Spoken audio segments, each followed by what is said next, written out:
برادران سوال میکنن، یک کس پیام روان میکنه میگه اگر این به 100 نفر روان نکردی لعنت خدا سرید، اگر این به 1000 نفر روان نکردی به اصطلاح برید مصیبت میرسه، نمیفهمم برید خبر بد میرسه که برید چنین است چنان است.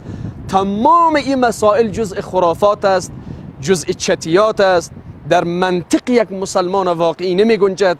یا به اصطلاح هیچ کسی حق نداره انسان لعنت بکنه، حتی از نفرین کردن در حق حیوانات انسان منع شده.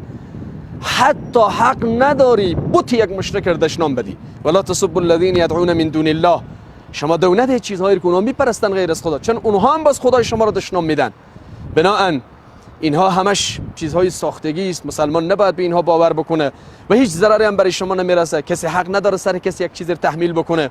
اگر مطالب خوبی است، ویدیوی خوبی است، چیزی به درد اعتقاد و باور مسلمان، ظرفیت علمی انسان رو واضح‌تر به اصطلاح یا بالاتر میبره، ارتقا میده، کار خوبی است برای دیگران به اشتراک بگذارید، اما نه هر خرافات و چتیاتی به اصطلاح. و نکته دیگر، ماه مبارک رمضان نزدیک است که حدیث جلیل که ساختن هر روز در صفحات دست به دست میشه که رسول الله صلی الله علیه و سلم گفته کسی خبر ماه مبارک رمضان برای مسلمان ها بشارت بده آتش جهنم بر او حرام است.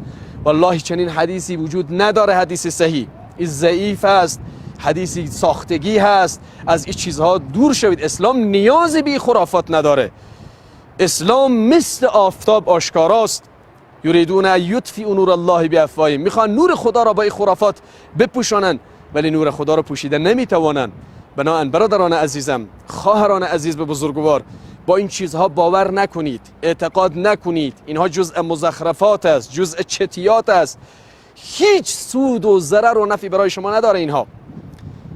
ما معتقدیم که نفع از جانب الله به ما میرسه، به اذن الله به ما میرسه، ضرر به اذن الله به ما میرسه. هیچ کسی نمیتونه به ما ضرر برسونه. الله تبارک و تعالی و پیامبر میگه ای پیامبر تو برای مردم بگو من مالکی نفع و ضرر برای خود حتی نیستم. این متن آیات قرآن هست.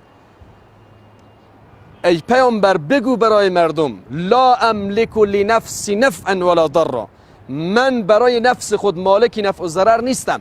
وقتی رسول الله نتونه به کسی ضرری برسانه، دیگه کسی چی میتونه برای کسی ضرری برسانه؟